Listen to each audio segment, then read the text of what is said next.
Hello. I'd like to welcome you to Whitewater Gallery. My name is Fred McGregor, and I'm a board member here at the gallery. I'm really excited today to be talking to Ron Silvers, who is presenting his exhibit, Pause on the Path. Ron will be here at the gallery from June 2nd to June 25th, and we're really excited to have him here today with us. Glad to have you here, Ron. Thank you. Okay. So many different places to start with your exhibition. Maybe the place to begin is for you to talk about the place that your exhibit is about.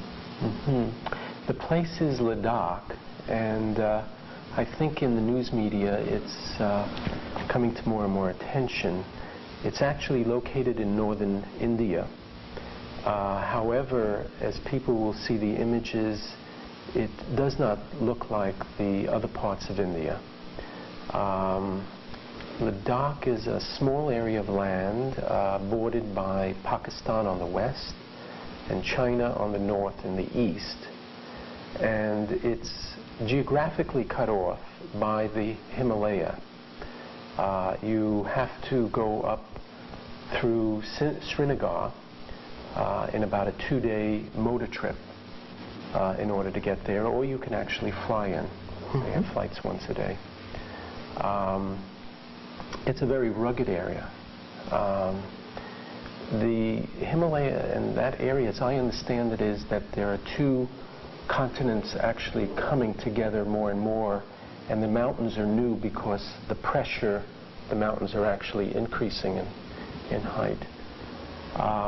Ladakh is in an area called the Tibetan Plateau. Very high up.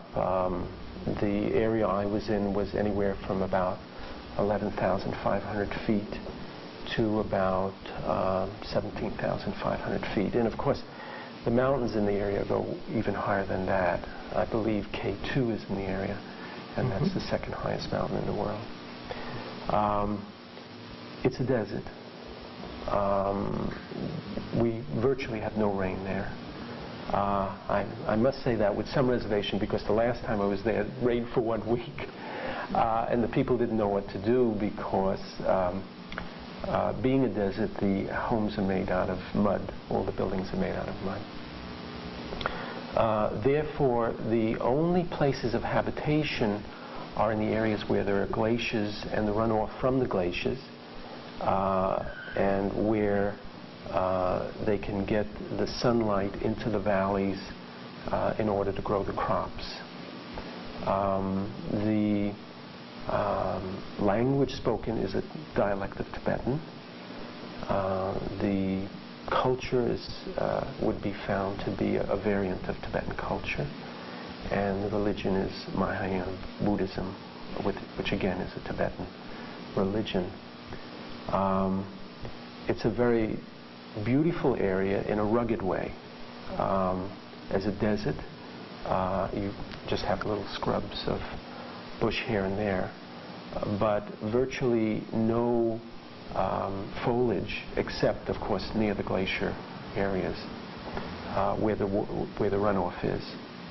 And with that sort of barrenness and sparseness of the land, of course, the living conditions are very rugged. Desert for me is an area always of potential, what isn't yet there. And when you have that juxtaposed with the glaciers, there's something very wonderful happen. And when you come near the streams of the glacier waters and there are apricot trees, then you get the sense of the potential of nature and growth. The idea of the desert and yet vegetation. Yeah, right. And I have a sense, actually a great longing and an appreciation to wander, and wandering is always associated with the desert. And I don't know if it's a mythical sense of wandering, but when I'm out trekking in Ladakh or in another kind of desert, I'm at my most satisfied state. That's if I'm there, and particularly if I'm there alone. Just a solitary walk through the deserts. Yeah. Having a sense of the photographs and being able to look at them have a real sense of this project being a journey. For me, a journey, it's twofold, and I guess as a genre, a journey has always meant for me the way in which explorers in 13th, 14th, 15th centuries went off and went to other worlds where they were unknown. So you don't really know what it is that you will find, and you don't actually have expectations, and you don't have a goal there. But in fact, it is the unknown, and what you discover within the unknown, which is so intriguing and so magnifying, magnetic. But journey also is a journey in a very personal sense, because what you find and what you discover in the unknown is really a disclosure, a way of opening to oneself, what we find within ourself, and not only ourself as a particular person, as a single individual, but also the access to the self in terms of our own background or our own heritage. And so for me, going to Ladakh, I discovered a lot about my own fears and my own wonder, but I also found out what I brought there being Canadian, being Western, and so this photographic essay is as much about us and ourselves and what we really are as it is about Ladakh. You know? The other thing that I pick up immediately in seeing the photographs is the wonderful sense of landscape, the territory itself. Yes. Very rugged mountains, as I mentioned, in a sense, new mountains. Not much in the way of hard rock. When you're walking and what are trails or pathways are often just a little line, and then sometimes you don't even see the line. You have to sort of dig your boots into the side of a mountain. And it's very soft. If you begin grabbing, the earth just falls away. But in the vista of it, if you can take time to look up, which usually means you have to stop walking, it's just magnificent. The view you will get from that height, first of all, the clarity of the air, because you have very little moisture, and you're quite high up in altitude. But that sort of vista to other mountain peaks with glaciers in them, and down to the valleys and down to the glacier streams, and it's an inspiring type of view. There's a place between Srinagar and the end of the road is Leh, which is a town in Ladakh, and there the landscape changes a great deal, and it's sometimes called a moonscape because the formations of the land are as we see the surface of the moon. So I found just the landscape itself very inspiring for photography. And I would often walk with a camera in my hand and just take the photographs as things appear to me rather than stopping and setting up. Yeah. Almost like a walking project and having the camera. The camera, right. The camera becomes an appendage of the body rather than a separate instrument or rather than a technical tool. You don't think about it, and the more sort of natural it is and normal to you just walk, so that there's no calculation, there's no hesitation in terms of the landscape. And it's at those moments when the camera becomes, as you are or as your eyes are, just a receptive part of yourself, just kind of accepting the mountains and sort of the grandeur of the physical space. Yeah. Thank you.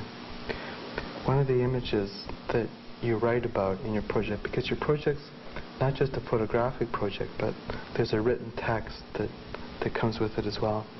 One of the images that comes back all the time is the image of the pause, and your title is Pause in the Path.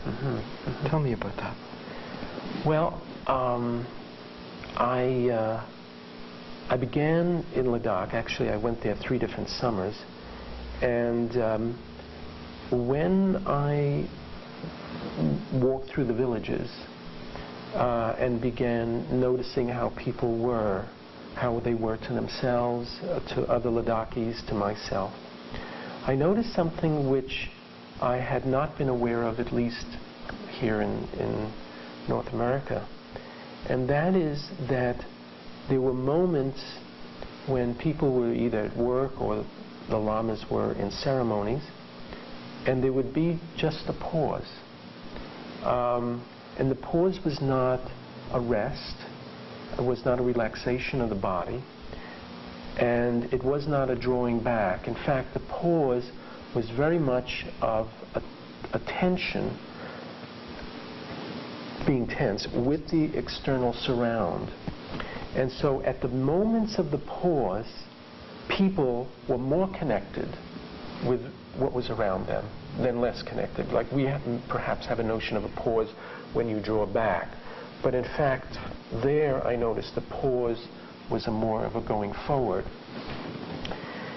And why I was attracted to that was that at those points of the pause, I had an understanding of those people, of Ladakhis.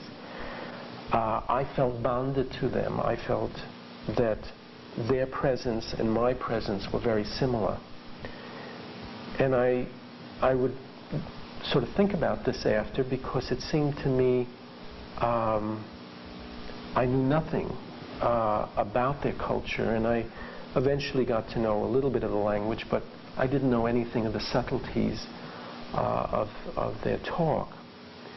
So, for example, I remember there's a time there was a teacher with several children outside, actually, giving them a lesson. And every once in a while, in the midst of the lesson, he would kind of look away from the children and from where they were seated out toward the rest of the valley. And that would be the moment of the pause, and I sort of sensed his connection with Ladakh at that moment, even though I was not Ladakhi and I had no background of his society. And so too, there would be moments when a family ate and the talk stopped, or when a grandmother is sewing, or rather weaving, and there's not a hesitation, but a moment in the ongoing movements when there is this pause, and I felt at each of those I understood and I was connected. And this made me wonder, how is it that I can understand people who are very distant from me, who have background experiences which are so unlike the Western experience. How do I understand what they're doing? How do I understand how they are? How do I understand their own sentiments? And what I eventually recognized was that at the moments of their pause, I paused. And this was particularly evident in photographing, that I ceased to think of the camera as an instrument, a technical instrument to record. I thought of the camera more of that, at that point, in terms of the film as receptive. And I began realizing that for the Ladakis, the moments of pause and that kind of bonding with whatever is around them is a receptiveness by them. It's a taking in. And photographing then for me became a receptive activity. I recognized that I could not take a photograph, but I could receive an image. In order to receive an image, the person or people would have to offer it. This is not anything they would say, but it would be an offering of the image. And if I was in that same receptivity, then I could accept that image. And then the so-called photograph works. There's something special there. I think that I have a really special sense of the receptiveness in one of the photographs where there's I guess maybe a 12-year-old girl who comes into a tent, and she's just looking intently, and it's a moment of receptiveness. Yes, yes. That was an incredible evening. There was a dance going to be in that village, in that tent, and she came in just as the arrangements were being set up. So except for the musicians, there weren't any other Ladakis there, and she came in, and I could not take my eyes away from her.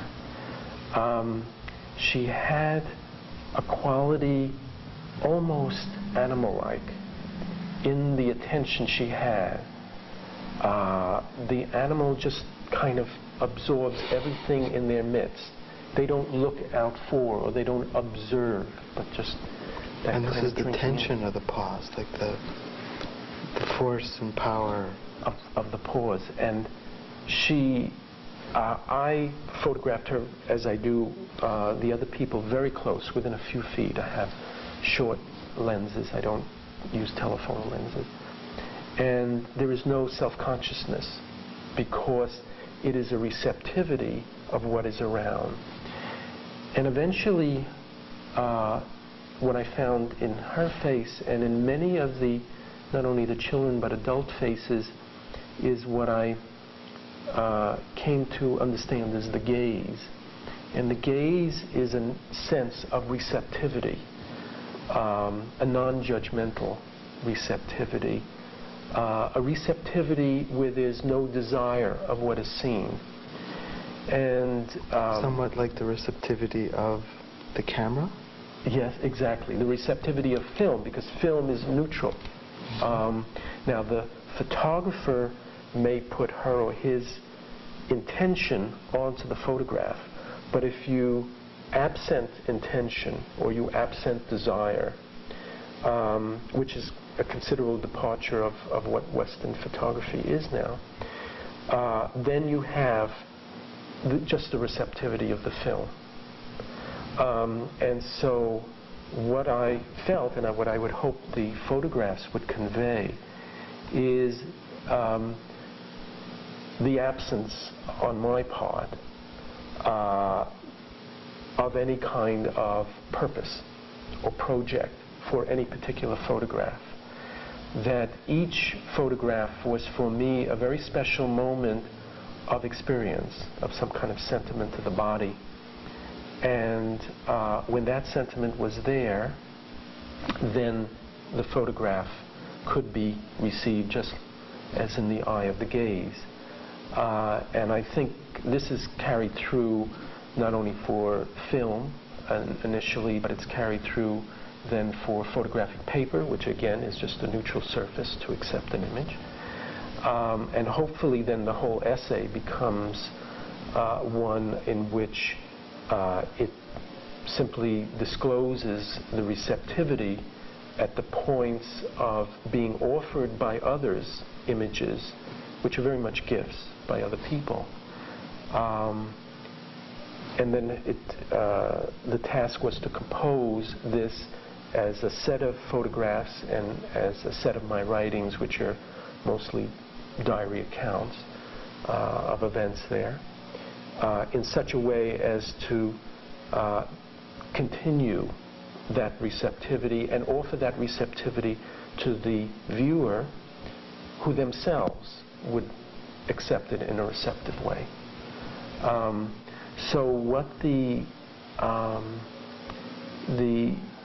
photographic essay attempts to do is to move away from any kind of conclusion, or to move away from offering the photographer's interpretation, the photographer's meaning of what is there, to actually staying with that sort of raw experience of the moment that is there, disclosing through photographic record, through words, those moments, and offering then an undigested material for the viewer. One of the really powerful sequences that you have in your project is the mandala sequence and different things. Could you talk to us about the mandalas?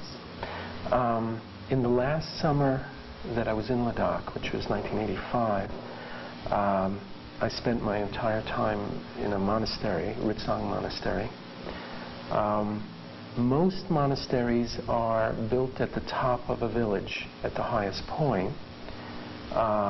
Ritsang is unusual. It's about a half-day's walk from any village. So it is isolated, and it is also, in its order, a strict monastery. I had asked to go there, and a friend in the village had arranged for me to stay there. In fact, the year before, 1984, I had spent one day there. I remember that one day actually very vividly. As is common, you sleep outside. In the monastery was out on the veranda. And I noticed that every sound that I heard at night, just before I was falling asleep, was clearly distinct. They were not fused. They were not mingled. And I had never had that experience before, because I think the typical way in which we experience sound is a synthesis of them, to which we have to lean to hear a particular sound and to actually call it out. But there was something very special at Ritsang, and I decided in the summer of 1984 to return just there, and I did, and stayed entirely there during the summer. I did not have, again, in the sense of the unknown, what was at the monastery and what would happen. But before I actually arrived in the monastery, I spent a few days in the village, and I had a dream. And the dream was that I was walking along a path in Ladakh, and I was walking actually with a Ladakhi woman, and there's a Ladakhi man coming to me, and he had something on his shoulder, and he began opening this box. And as he came near, I knew what was in the box, and I said, "I don't want to see this." And I began shouting to him, "I don't want to see what's in the box," but he came nearer and nearer, and typically as a dream, the dream ends, and I knew in the dream that I saw a disc. And when I woke up, I realized that I had seen a mandala, and I didn't understand why I was so upset. Mandalas are very beautiful. Mandalas, originally from the Hindi culture, Hindi religion, are circles, a notion of a magic circle. The same thing, the same type of symbol is present in North American native people, their religion and their artwork. And I just made a few notes and forgot about it. And then in a few days I went to the monastery, and after being in the monastery for about a week, I noticed that some of the monks were drawing, and I didn't know their language, but I pointed to that. And they opened the book, and By the way, when they were drawing with sand. They weren't drawing with paint or pencil or anything. They have a way of, through a hollow tube, and making the tube vibrate to have the grains of sand fall, and they were making actually little figures. Is this on the ground? This was in one of the Lama's apartments. It was on a wooden board. Also, interestingly, when they do that, they make the mandala, or they make these figures, everything is made upside down, which I couldn't figure. So the figures, I was facing the Lama, the figures were facing me, but he was turned around from the other side. So I motioned, what is this? And he opened the book, and he only said one word. That is fortunate, that is the same in both cultures, and he said, mandala. And I thought, oh my God, I've had a dream about a mandala, and now he's saying mandala, and I motioned again, and I pointed to my watch, and he counted out 5 figures, and so I realized that in 5 days I was going to see the making of a mandala, and then proceeded in a very ritualistic way the creation of a mandala, which is highly intricate. It's specified by religious text, and when I was there, they had 2 Tibetan lamas come up from one of the colleges in South India to counsel and assist in the making and in the ceremonies around the mandala. This is very much a composition. It's a composition. The mandala is a sense of a magic circle. And there are many different mandalas. Each symbolizes, shows a part of life, or the essence of life. And it's a series of circles. And the circles, I didn't know much about the mandala when I first went there. But in this case, it was made within the temple, and they actually had a permanent platform on which mandalas are made. And they start at the center and move outward. They first make the diagram, and then they begin building. The building is made with the grains of sand in many, many different kinds of colors.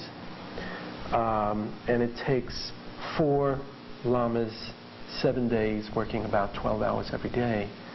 And each of the 4 take a different place, one east, one west, one north, one south. Each of those 4 sides are exactly the same. There's a head artist lama who works just a little bit faster, and the others watch him and copy exactly what he's doing. The beginning of the mandalas is very beautiful. It's at the center, and I thought, this is wonderful. And then it goes out to kind of like a little courtyard, a little palace, which is walled. And then it has 7 rings. By the time of the 6th or 7th day that the mandala is being built, I'm starting to see these horrible figures at the outer edges. And actually what they have is fire and monsters. And at one point, one of the lamas, the artist lama, stopped, and he went, Yamantaka. And I didn't know what that meant. I just marked it down in my book. And then when a Ladakhi friend of mine came who spoke English, I said, what is this? They call this Yamantaka. And he said, this is one of the world's Buddhist worlds. And he explained that it was the world where the soul went upon death. And depending, in the Buddhist sense, of your past and previous lives, you would judge this where you would go, either to a lower world, the same world, or to a higher world. And when he told me of what the meaning of Yamantaka was, I fully realized what my dream meant and why I had resisted the mandala in the dream, because it meant a dream of death and possibly rebirth. It meant judgment. So I was witnessing within the dream the same experience that one would have going into the mandala. And if you can pass all of the 6 spheres, then the 7th point in the mandala at the very center would be nirvana, or in our sense what we would conceive heaven to be, in the sense of the total cosmos. So I felt that the dream represented a sort of premonition of what was actually happening or going to happen at the monastery. You know. Our time is coming up. There's certainly more on mandalas, but people will simply have to come down and look at the exhibit for that. Right. Thank you very much for coming. And Thank you talking for with us having me today. here. And I want to thank the Whitewater Gallery and the privilege of coming to North Bay. Great.